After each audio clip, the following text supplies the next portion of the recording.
Hello and welcome from CMT Stuttgart, and for 2020 Frankia launched this Yuki van. Well, that's what they call it, Yucon or Yutzon, who knows how they want it to be pronounced.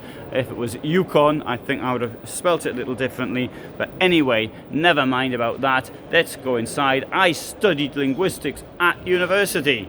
So, what's clever about this van? It's got here, look, this thing is going to cost nearly 108,000 euros. Kick-off price there, 80,000. Right, so that means to say it's got 27,000 plus, or nearly 28,000 worth of extras. Number one of which, the chassis packet, it's going to cost 12,000 extra.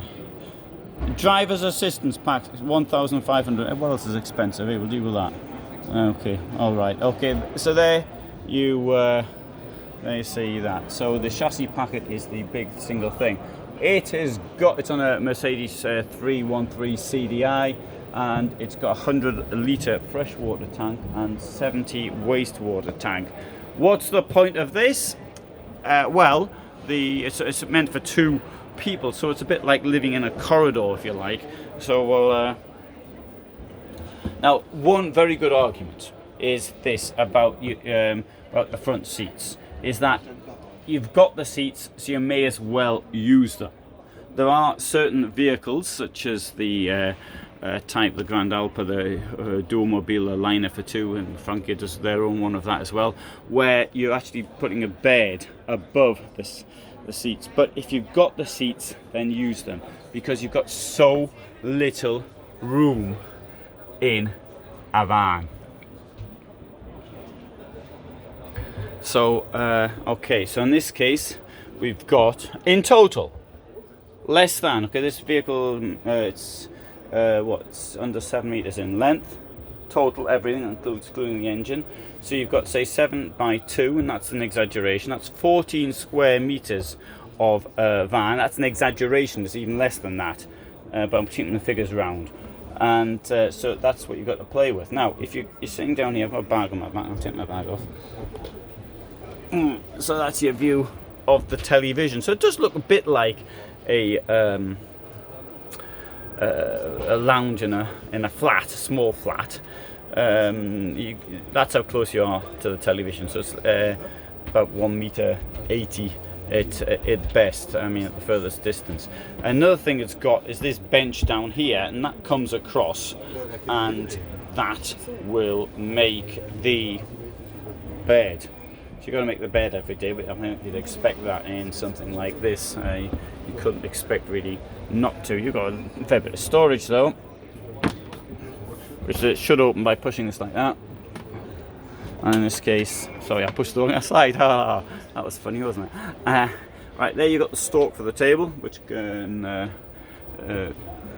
go two places. I think it goes up front as well, but it certainly goes here. And that you've got access from outside via that, and that's what the Yukon could call a garage.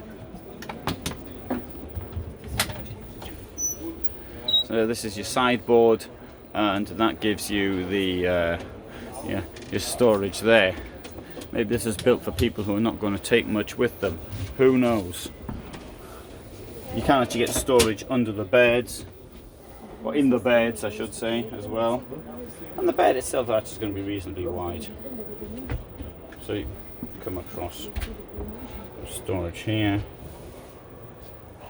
So you could get a book in there.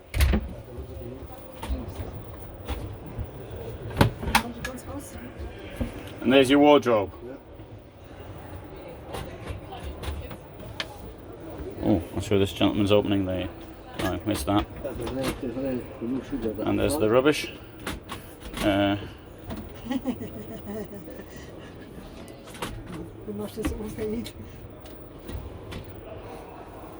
there's your cutlery. Probably got your gas in there as well. Okay, I'll have a look at this from above now. Well, I've got well, there's the fridge coming up. I can only see it from this angle. And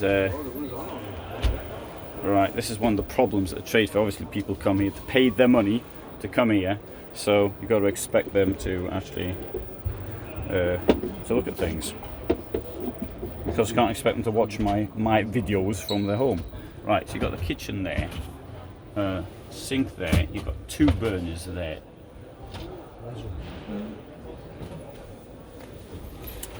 Right, in view of the... See, one of the problems with this event is that they put loud music on when there's no one around. So it makes it difficult to film then. And when the music's off, then there's people in. So well thought out, that one. Right, so we're going to have to come round here. Oh.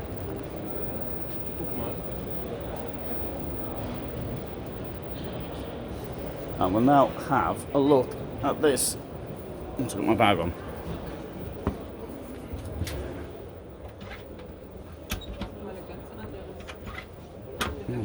I can't even open it. You need 2 hands effective to open the toilet door. That's not good.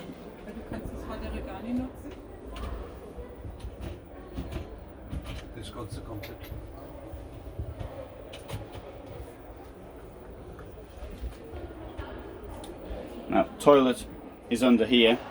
Slides out. This thing also slides as well. It's supposed to, but this one doesn't. Right, I'll show you the this as well while I'm here.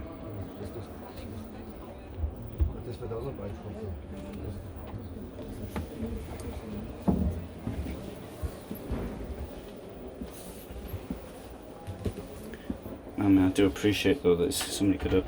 No, I'm not going to force it. People don't know how things work. I mean, if it's your own, then you take care of it. So. And you probably learn how it works, so I'm not going to blame Frankia for that. Mosquito net.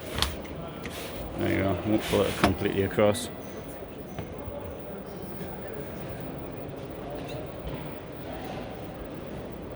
Yeah, I'll show you some of the other vans on this stand, if I can get in them, that is.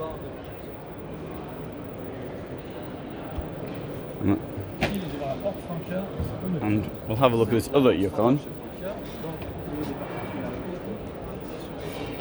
Slightly different layout. Fridge here. Opens 2 ways.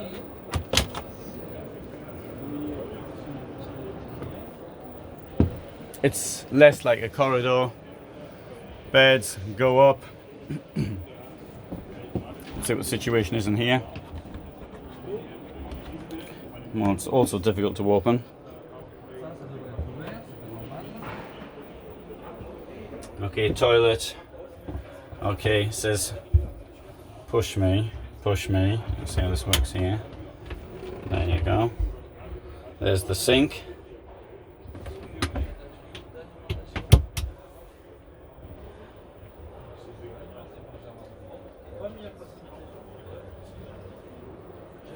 So there's a wash line. That one's working, so that makes it a bit easy to see. Okay, kitchen.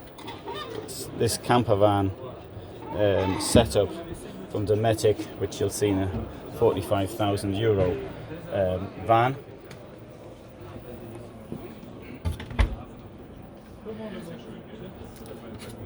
I can see these things getting broken very easily. It's a leather handle.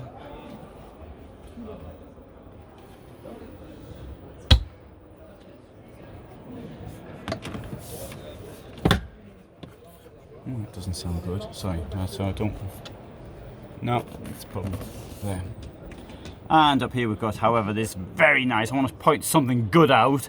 Is this panoramic roof light? That's great, in my opinion. Now, yesterday I was on a stand called Megamobile, and they've done a Mercedes-Benz Sprinter conversion. So they're using the same size, same vehicle, and you'll see something completely different for a cheaper price.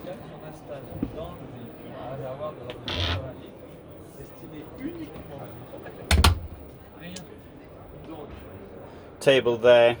Okay, it extends a bit, but it's almost as though it's been put in as an afterthought.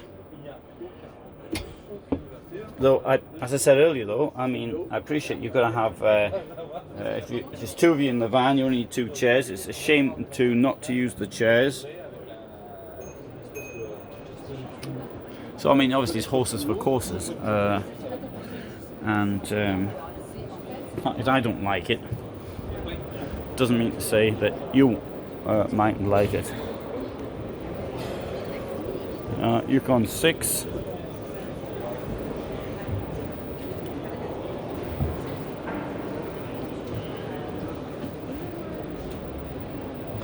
So, if you find that interesting, if you do, you might want to subscribe. If you get any benefit from what I do, you might want to give some support on Patreon.